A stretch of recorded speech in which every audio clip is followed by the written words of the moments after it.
Good afternoon, live from Toronto on the GBKM network. This is the Chat Up Show, the show where we catch you up with the chat up of our weekly headlines.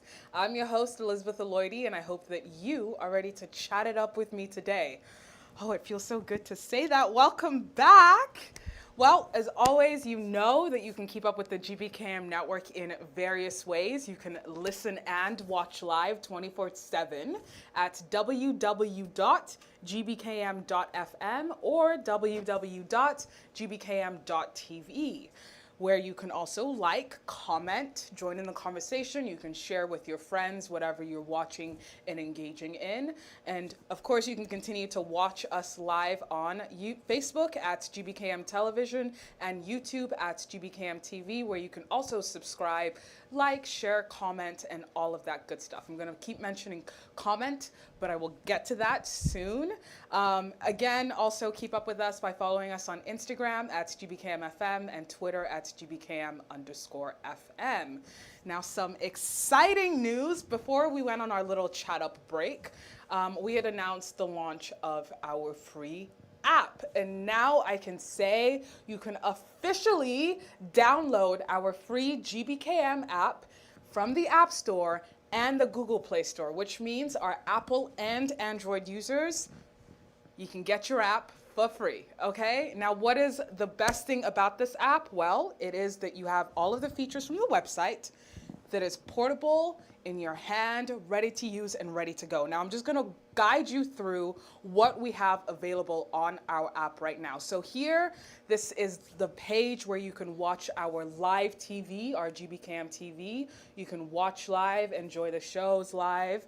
Now, if you go to our tabs, you can check out any shows you missed in the past shows tab, and that takes you to the past shows that have happened in the last week. And if you just scroll down, you can see those past shows in order, chronological order, with their dates next to them as well. So if you've missed a show, no worries, just go to the past show tab and you can catch up on your favorite GBKM entertainment. Now, in going back to our menus tab again, you can check out our upcoming shows so you do not miss any past shows. As you know, today is the Chat Up Show day. Woo! Every Wednesday at 1 to 2 p.m. And then you can check out our other upcoming shows as well. You can check out our breaking news section, which is our newest section as well, to learn of any breaking news within the diaspora, across the globe, all of that good stuff, so you can stay engaged and up to date on what's going on with our breaking news tab on the GBKM app, and also available on the website. And as you can see, there are other tabs there. You can listen to our live radio, our live TV. You can learn more about our on-air personalities by going to our OAP tab. All of that good stuff. Isn't that awesome? And what's really cool about this app is you can also like, share, and comment as well, just as you would do on Facebook, on YouTube, on our website. So it's really not anything different, except now it's portable. And what makes it just a little bit more portable and even better is when you're listening to our live radio, you don't even have to be in the app to continue listening to the radio. So it's not like YouTube. When you close the application, it stops playing what you're listening to. No, you can lock your phone, you can connect it to the Bluetooth in your car, and you can listen on the go. And you can get your notifications from when we go live, so you'll never have to miss a show again. All of this is available on our free app, which you can now get in the Google Play Store and the App Store. So check it out, searching GBKM, and get you that free app so you can take us and your favorite on-air personalities everywhere you go. Isn't that fun and exciting? Well, that's a great way, I think, to start the new year, to start the new season of the Chat Up Show. Welcome back. Happy New Year. It feels like I've been away for a year. I can't lie. I've missed my red chair. I really have. I've missed being in studio with our great production team, and I've missed you, my lovely chatters at home who have tuned in with me the past year every Wednesday. And for that, I say thank you so, so much for joining me again for this new year. It's a new year. We're not sure where it's going to go. 2020 was a year of, some surprises, but it's a new year. In the same decade, we're taking it in stride, still being hopeful, still expressing gratitude, right? Now, I'm sure a lot of you are probably wondering what to expect for this new year on the Chat Up Show. And it's really exciting, but one thing that you can expect is to hear a little bit more from you, our chatters at home. I want to hear more about what you think, what your opinions are, your questions, your comments, and you can do that right in the comment section that you're watching or tuning in live from on our website, on our app, on our Facebook, on our YouTube. We want to hear about your opinions, or you can reach out via email at chatup@gbkm.fm. That's chatup@gbkm.fm, sending an email with any of your questions, comments, or concerns for a chance to be given a little shout out on the show. So we want to hear a little bit more from our chatters this year. So please, please, please stay in touch, get in contact with us. And if you want to contact me directly, you can do that on Instagram and Twitter at TIS_Liz_O. Send me a little DM. And we'd love to hear from you. I'd love to hear from you. I'd love to engage with all of my chatters from wherever you're listening and tuning in from across the globe. I'd love to hear from all of you. Now, we got that a little bit out of the way. Now, I'm sure some of you are wondering, where was Elizabeth these last few weeks? I'm sure some of you missed me because I did miss you. I actually was doing my foreign correspondence duties, if you will, traveling and showing what it's like to travel during these precarious times, during a global pandemic. Traveling certainly is not the easiest thing to do right now, and it's definitely not encouraged. I'm not going to sit here and say, book your next vacation, because that would not be the most responsible thing to do, to say the least, considering there's a new strain now that people are still trying to get an understanding of. But what I will tell you is that if you are, for whatever reason, in need of traveling, especially for our Nigerians out there who are planning on traveling back home or coming back, or whichever one, just want to give you a little insight on what my experience was like leaving Canada, coming back to Canada, going to Nigeria, what pandemic measures were like in Nigeria, how that affected my traveling, so on and so forth. So before I even left the country, of course, I had to get my COVID test to ensure that I was COVID free before I boarded the plane, which would then be checked once I got to the check-in counter at the airport here in Toronto. Now, one thing about the airport is now you are not even allowed inside unless you are an employee or a traveler. And that was also something that I noticed in Nigeria as well, that you are not allowed inside the Lagos airport unless you are actually traveling or you work there and have a reason to be at the airport. So they're really trying to cut down on unnecessary traffic within the airport itself. So in Toronto, they check your COVID test, make sure that it's negative. You go through all the necessary steps, you check in, give your bag, and then you go in through security. And before you get through security, one thing is different is that A, you're socially distanced, and B, you're getting your temperature taken, just to be on the safe side. And then you go through security and everything's pretty much normal. It's the same, except the airport was rather deserted for it being, I was traveling about 5 days before Christmas, and it was quite empty. But once I got to Lagos, and I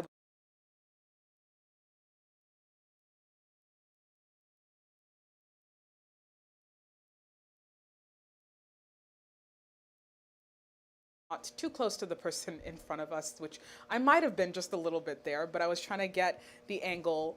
You can see my feet as I'm walking. But yeah, so these were just some of the precautions that were taken in the airport. These stickers could be found in also the Istanbul airport, which was my connecting location. In the Toronto airport, as well as posters all around informing you that COVID-19 is very much still a threat, and it's important that we continue to take the precautions.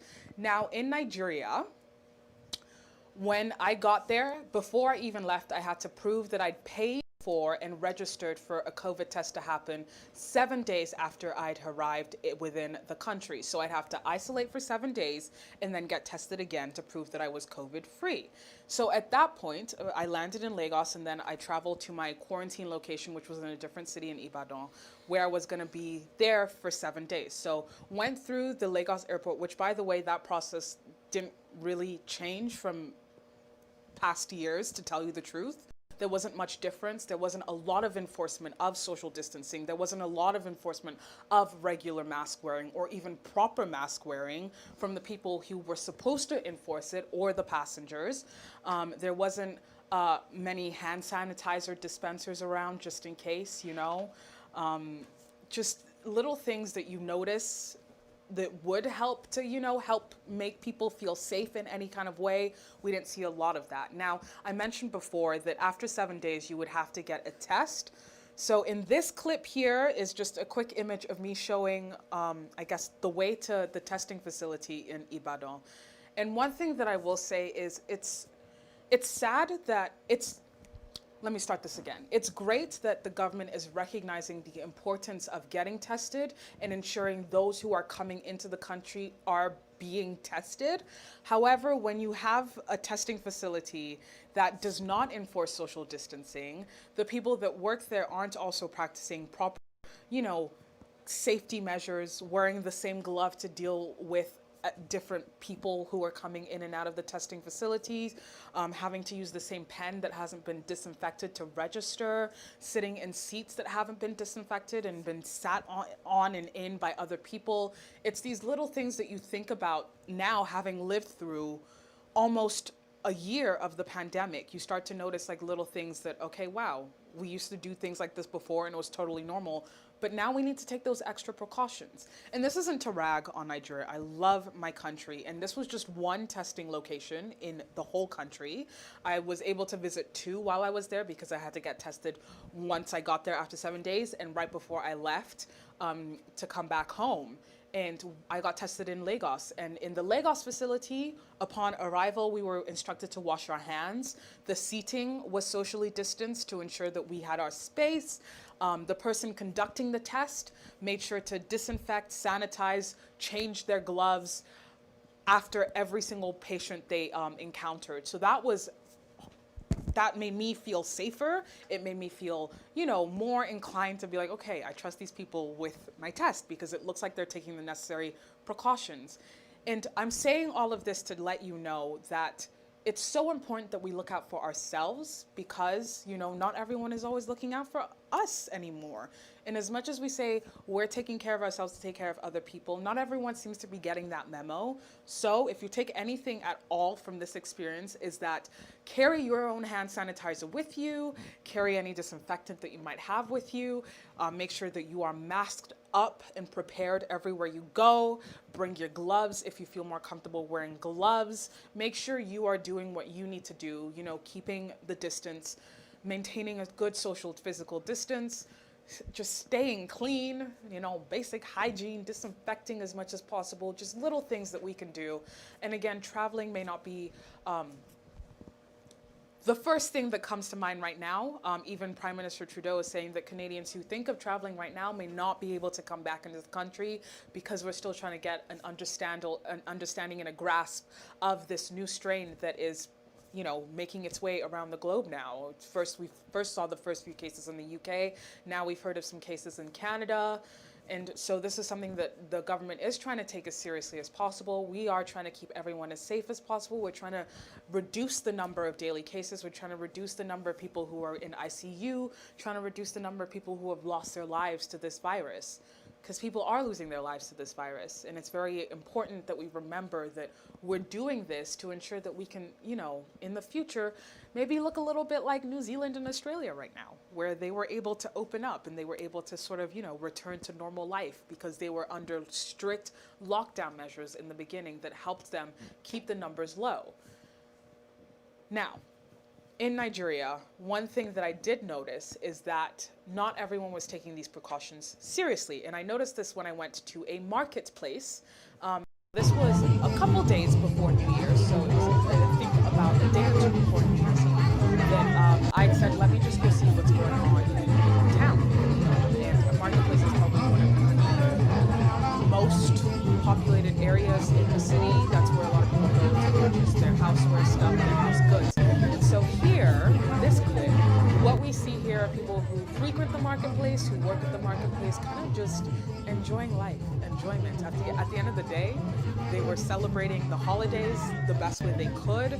So folks are in similar fabric and material in their dresses and their outfits, which is pretty cool. And as Yorubas like to say it, "Won she faji," or they like to jaye. Shout out to all my Yoruba Nigerians out there. I'm sorry if I butchered that, but they're just enjoying life, enjoying, the holiday season as much as they can. But what I will say and call attention to is the fact that we don't see a lot of masks in this clip. There's live music playing. It's a great atmosphere. It's a great vibe that was going on. I was masked up. I even had my gloves on just to be safe and cautious as much as possible. But I wasn't seeing a lot of people, adhering to these mask regulations. Even when I went to the mall for a quick trip just to see what that was like. Before you enter the mall, a security guard will tell you cannot enter unless you're wearing a mask. But once inside the mall, most people weren't. Even those that are working within stores in the mall that have the posters that say no entry without a mask, they too wearing masks either, that I found happened quite a few times. And I did say it. For those of you that know me, know that I will not hold my tongue, especially when it comes to the safety of others. And I said it out loud. I just do not understand how you can work somewhere that says it is required for a customer to wear a mask, but you that work there aren't even wearing a mask.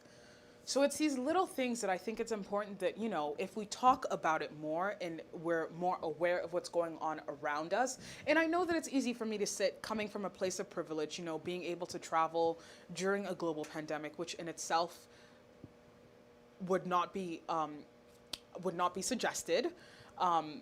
And being in Canada, where I know that the government is making sure that they are taking the necessary precautions, putting out these stay-at-home orders to ensure that people are staying safe, making sure we limit our physical contact with one another, all of these things. Then go to another country where you talk to the average person and their response is, well, there's no COVID in Nigeria, which factually is incorrect. We know that to be a fact, that is not true, that there have been COVID cases in Nigeria, and we did start to see them rising over the holiday period.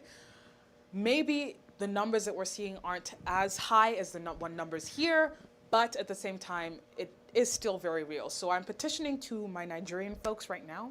Y'all, COVID is real. COVID is in Nigeria. It is affecting and impacting people's lives. So do what you can for yourself and your family to ensure that you are staying safe. And you know what? This isn't just for Nigeria. This is for all of us, because even here in Canada, the cases are still rising. In Ontario, the cases are still rising. So let us continue doing what we can for ourselves and our families, or just for ourselves. Be selfish a little bit for you. Try to be safe and healthy for you. And I can guarantee if you are trying to be safe and healthy for you, you are helping other people stay safe and healthy. So be a little selfish. Let's stay selfish and make sure that we're taking care of us. Make sure that we're doing what we can to stay safe. We are removing ourselves from highly packed places, removing ourselves from situations that might be a little dicey, that may seem a little unsafe during these times, okay? COVID is real. It's a global pandemic. It's still happening. I know we're in a new year. We're almost done with the first month of this new year. Where's the time gone? But that's beside the point. Right now, we're focused on the fact that we are still in the thick of it. So please, I don't want to have to sit here and do this again for another year to you guys, because I know we're all getting tired of it. I know we're getting tired of the COVID news. We're getting tired of hearing about how we still can't do what we used to do before. But everybody is tired. We're all in the same boat here. We're all having to deal with a similar thing. We may be dealing with it differently, but it's still a global pandemic. The whole world is dealing with this virus and trying to understand what could happen. We're still trying to understand when we're gonna get these new vaccines because there's a new strain. All of this, we're still trying to understand a whole bunch of stuff. So please be a little selfish and make sure that you're taking care of you to help take care of all of us.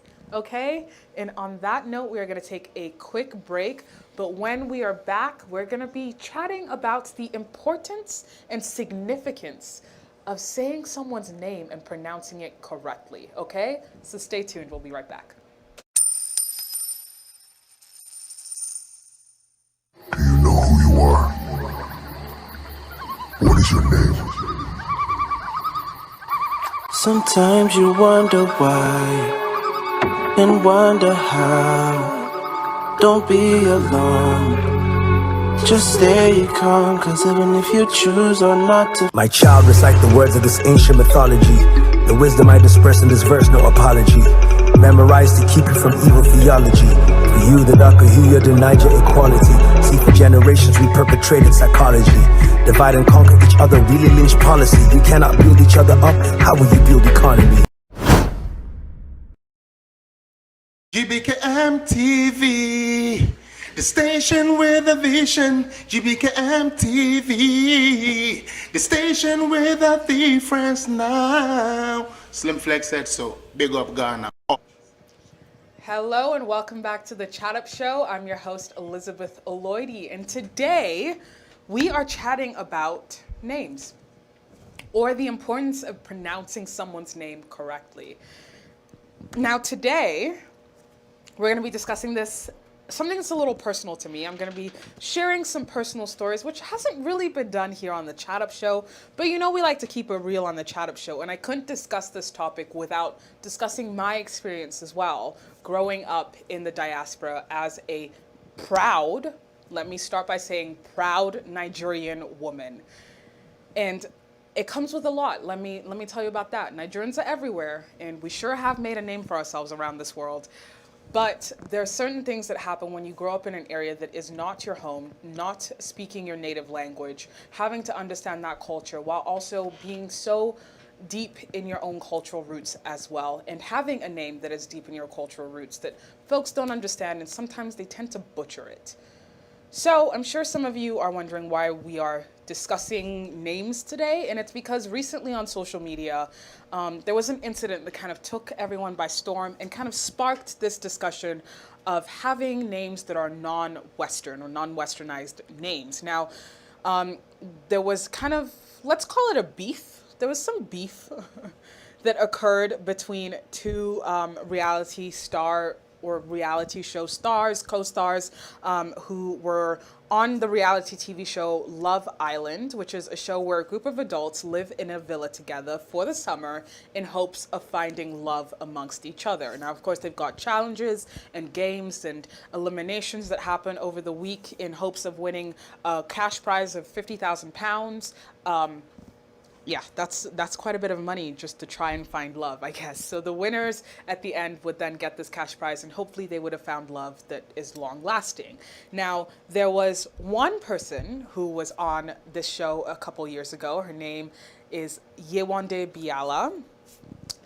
Now, Yewande quickly became a fan favorite because she was the only black or dark-skinned black woman on the show that season, and one of the very few in the series history. So a lot of folks were really rooting for her. A lot of folks were rooting for her to find love because they also related to the plight of, dating as a dark-skinned woman. Oftentimes, as some statistics have shown, it's harder for dark-skinned women to find love in life, on dating apps, and just in general, just because of the way society has set up, beauty standards. So Yewande quickly became a fan favorite. Everyone fell in love with her, and she became rather popular. Now, she didn't win, but till this day, she's grown a following and continued to grow a following as a public figure, following her, rise to fame on this reality show. Now, recently, there were comments that recently surfaced of Yewande's former co-star, Lucy Donlan, who is a Caucasian British woman, and Yewande is a Nigerian Irish woman.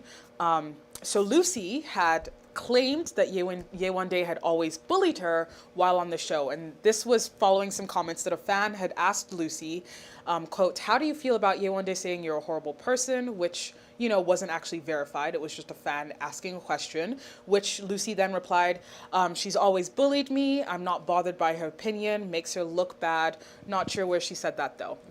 So this was the comment that kind of sparked a lot of people to be like, the word bully coming from a white woman to a black woman has some historical connotations that made a lot of people feel a little uncomfortable. And then it was when Yewande decided to tweet back at Lucy, kind of in shock of this accusation. She tweeted, "You refused to call me by my name because it was, quote, too hard to pronounce. Now you want to say I bullied you? Bullied?" Which was then also backed up by Yewande's close friend, Amber, who actually won the season of Love Island that season, saying that, yeah, I was the one that even had to tell her, pronounce her name correctly. So when folks saw this, those of us, who also grew up with Nigerian names, there was a sense of, I would say, solidarity that sprung up. A lot of people felt like, yeah, how are you going to mispronounce someone else's name and refuse to pronounce it correctly and then turn around and call them a bully? Now, this took over on social media as other people who had other similar experiences came out and shared their experiences living in a Western world with non-Eurocentric or non-Western names.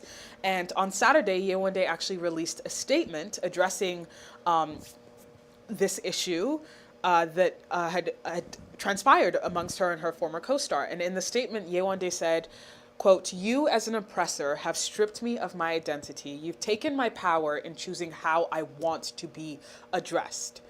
I corrected her multiple times. I didn't mind because you're gonna get it right." Now, this was the quote that really caught me, that she had corrected her multiple times and she didn't mind because this is Yewande's name and you're gonna say it correctly. So she has to tell you how to pronounce it as many times over. She doesn't mind doing that. Now, not a lot of people feel that way. Exhibit A, myself. If I have to correct you after 3 times and I've already told you how to pronounce my name, I'm just not going to engage in conversation with you anymore. Because at this point, if you haven't listened to how I'm saying it and tried to copy it as much as possible, and then in turn try to tell me, oh, it's too difficult, can I just call you something else instead? No, you may not call me something else because I've introduced myself as what you should address me as and what you should call me as. So if you do not want to address me as such, do not address me at all. Anyway, so Yewande went on to continue in her statement. She said, "There was a moment just before a challenge. This was after 3 weeks in.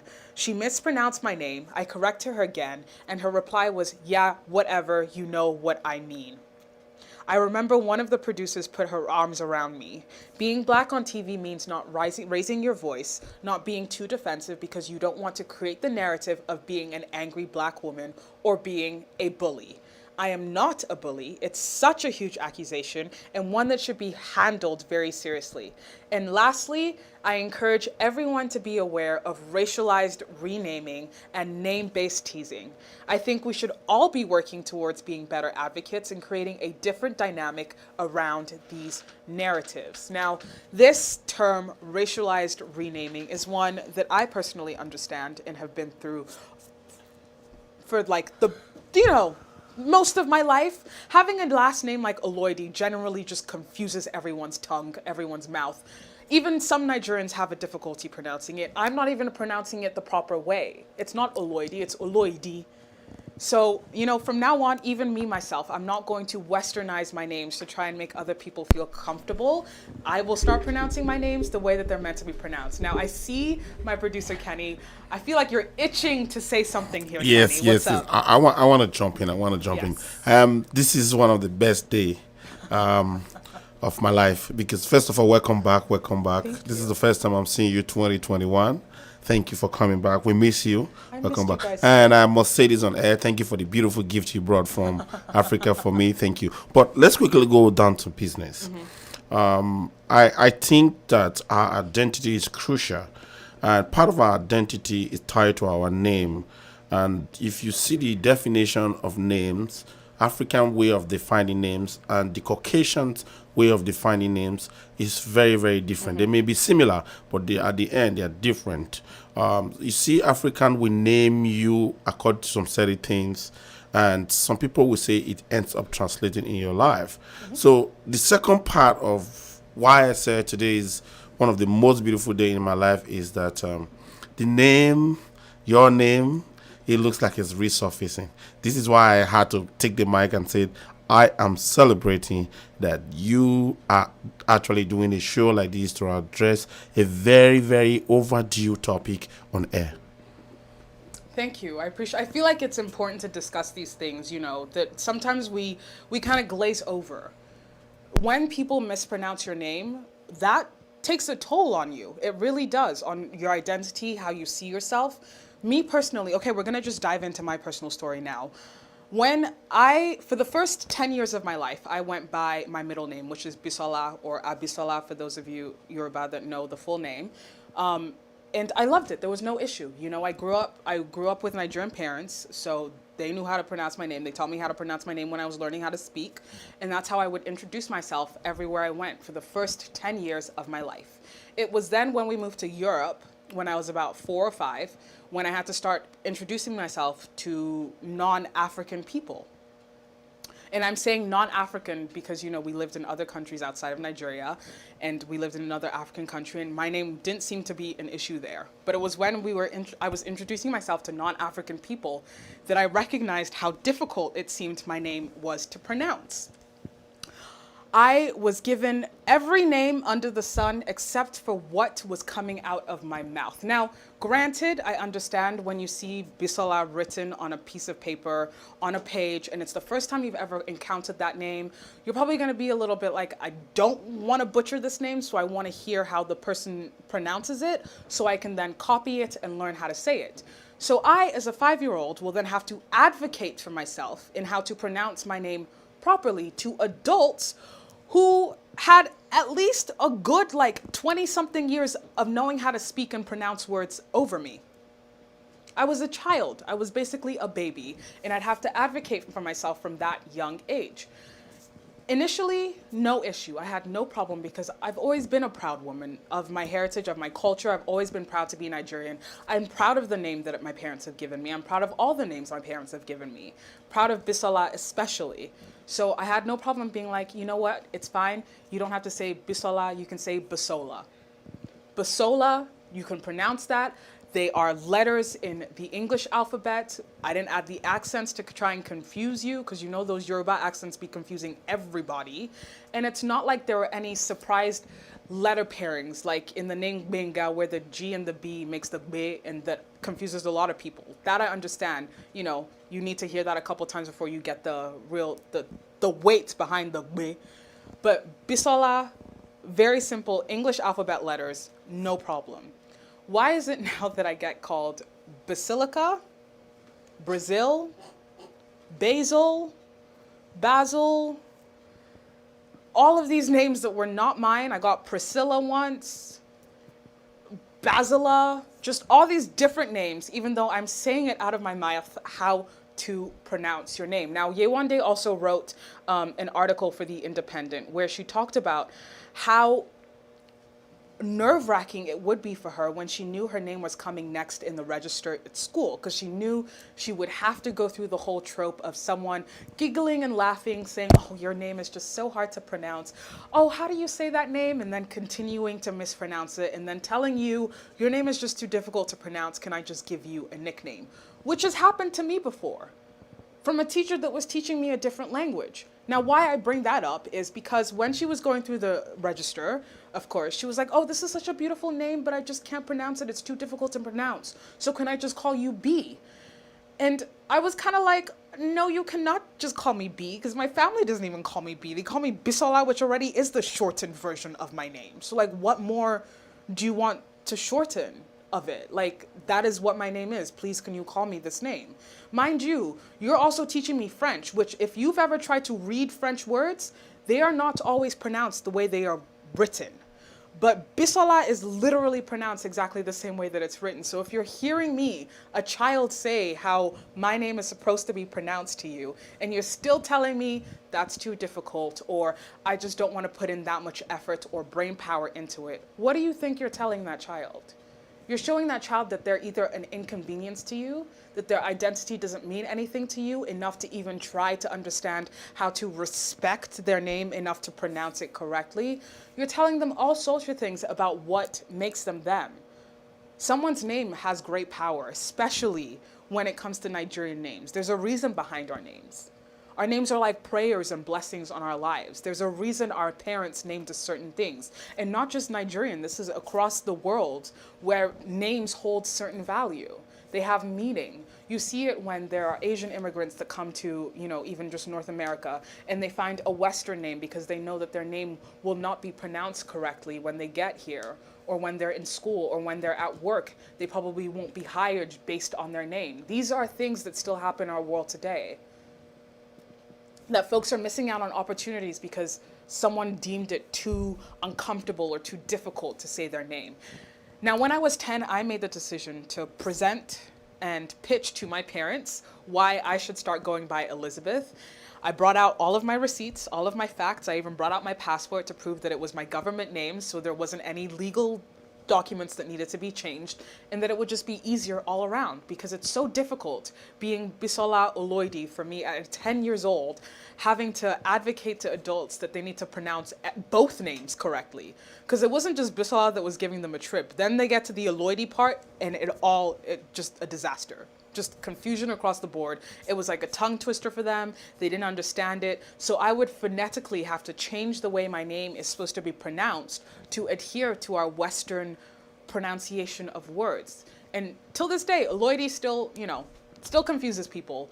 But now as I'm older, and I've gone through life a little bit more, I've grown up, I've recognized that people's opinions really do not matter to me that much. It's about what identity I know for myself. And I'm so proud of that name, Bisola. I'm so proud of it. It hasn't left me. This isn't something new to those that know me. They know this story because I talk about it a whole lot. I always mention that my name is also Bisola, and this is what it means. And this is why my parents gave me this name, and this is why I hold it dear and true to my heart. It's still my name at the end of the day, and it's not really going anywhere. And to be quite honest with you, I think it's going to make a comeback. It just might make a comeback in my professional life. And Kenny's excited for this because he also calls me Bisola behind scenes. He's excited for me to take on this name. But genuinely, this has inspired me to say, you know what? I should not have to dampen my light or dampen my pride of being a Nigerian woman with this strong, powerful Yoruba name that is a prayer and a blessing on my life. I shouldn't have to hide it away to make other people feel comfortable. You're going to learn how to say my name correctly, and you're going to put respect on it. Now, in Yewande's piece for The Independent, she wrote, I'm just going to read some excerpts from it that really rang true for me, that were really important to, and felt like, yes, I understand where you're coming from.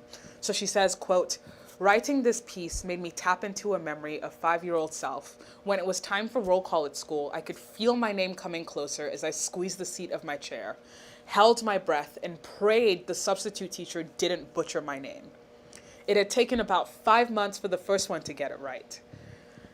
I can relate. And then you'd have kids in the class snicker and giggle. And if you're already a self-conscious or shy individual, that just adds to it, and it makes you even more self-conscious. It makes you even more aware and self-aware, and not in a fun, this is who I am way. It's more like, oh, this is who I am. Maybe I need to make myself smaller, make myself less different, make myself less noticeably different in any way. And if that means changing my name to do that, then hopefully that will help me assimilate into this culture and whatnot. And let me tell you, if there are any kids out there who are thinking that their name is too quote unquote ethnic for this Western world, it is not. People will learn how to pronounce your name. People learn how to pronounce Tchaikovsky, Beethoven. They're going to learn how to pronounce Bisola Oloidi correctly. Okay, so let's say it together. Bisola Oloidi. It's not that difficult, Just as Yewande Biala is also not that difficult. And if you hear someone say it for you and you practice it a couple times, I'm sure you'll get the hang of it. It's just not maybe as convenient as Elizabeth or Jessica or Sarah or all these other beautiful names that also have strong, powerful meanings as well. And they have strong, powerful roots too. It's just that this is in a different language, and maybe it's a little difficult to grasp onto that, but you shouldn't make a child feel less than because you can't pronounce their name. Like, keep that to yourself. The child doesn't need to know that. Now, moving on to my own personal stories. Yes, my name was finally changed, and the day that I found out it was changed, I didn't even know it was happening, because I just presented my proposal to my parents and said, well, do with it what you will. If you will listen to me, cool. If not, that's cool. I will just continue telling people not to call me Brazil or Basil or Basilica or Priscilla and call me what my name is Bisola. But my name was changed, and I remember the day like it was yesterday. The teacher called out my name, and of course I was expecting Bisola to be called out, but then she called out Elizabeth, and I didn't answer, and then she said Elizabeth again, and I was so shocked, and that was the first time I'd ever been referred to as Elizabeth in a public setting. And then of course it came with the whole speech of, if you want to change your name, you should know that it's changed, and you should be able to answer the register. But I didn't even care about that slight shade. It just felt like a bit of a win. Like, I've been advocating for myself for all this while. I advocated to my parents. I laid it out why it was making me feel uncomfortable that people were not getting my name right. It wasn't in a I'm ashamed or embarrassed of my name. It was more that I do not want to be disrespected any longer. Because that's what it was. It wasn't always that people were finding it difficult to pronounce. It was that now it was becoming kind of like a running joke after all these years of me being in the school. You know, the people would purposely call me something different and then giggle and laugh about it and be like, oh, I'm sorry. It's just so hard to pronounce. And it's like, there's nothing funny about you mispronouncing someone's name once they've corrected you multiple times. And there's nothing funny about you dismissing them when they tell you to pronounce their name correctly. As far as I'm concerned, I see it as a sign of disrespect. And there are a lot of folks who see it as a sign of disrespect, which is why this particular story resonates with so many people who have felt that their identity was being stripped away by folks who just didn't feel that it was necessary to respect their identities. And as Kenny mentioned, our names hold great meaning. There are reasons for certain names. You know, in some Ghanaian culture, you know, the name you're given is based on the day that you were born. And that's the name that you carry for the rest of your life. To other people, that might sound crazy, that might sound weird to name a child Friday or Monday or Sunday, but that is their culture. And those names have meanings, and they hold power, and they hold truths. And just because someone finds it too difficult to pronounce, that's not my problem, that's a you issue. Go figure out your phonetics. Go figure out how your mouth will stretch to pronounce my name correctly, because I've done my part. I've introduced myself as who I am, and now it's on you to respect that and to respect those wishes. So today, what I will say and what I shall say, I guess to conclude our first debut back, is if someone lets you know how to pronounce their name, do not disrespect them by saying, oh, that's just too difficult, or oh, can I call you something else? Try again. And I'm sure they won't be offended if they say, I'm sorry, can I try again? I want to get this correct. That in itself tells me, okay, you respect me enough to actually try and understand how to pronounce my name. So say their name and put some respect on it, okay? Now with that, I think that is a great way to be back and to welcome you back to the Chat Up Show. It's so great to be back as your host, Elizabeth Bisola Oloidi. I want to say thank you so much for tuning into the Chat Up Show. Thank you for coming back, and to all our new viewers, welcome. I'm excited to have you here. Again, you can keep up with the GBKM network in various ways. You can listen live 24/7 and watch live at www.gbkm.fm or www.gbkm.tv. You can also download our free app on the App Store and the Google Play Store right now. So go do that right now if you haven't done it already. If you're not watching on the app, do it. I will be checking. Okay. And if you could follow us on Instagram at GBKMFM and Twitter at GBKM_FM. You can follow me, your host, on Instagram and Twitter at TIS_Liz_O. And with that, I will see you at the same time, same place next week. Chat you later. Take care. GBKM TV, the station with a vision. GBKM TV, the station with a difference now. Slim Flex said so. Big up Ghana. Up. Do you believe you could host an entertaining, engaging, and thoughtful weekly show? Or are you a business person or entrepreneur interested in building a brand for yourself? Can you connect with an audience and have strong social media skills? If so, the GBKM network would love to invite you to join our team. We're looking for driven, genuine folks who are willing to work hard as an independent broadcaster. If this sounds like you, come join our team. For more information, email your resume to career@gbkm.fm. That is career, CAREER, at gbkm.fm. It's time to turn your passion into a career. Do you believe you could host an entertaining, engaging, and thoughtful weekly show?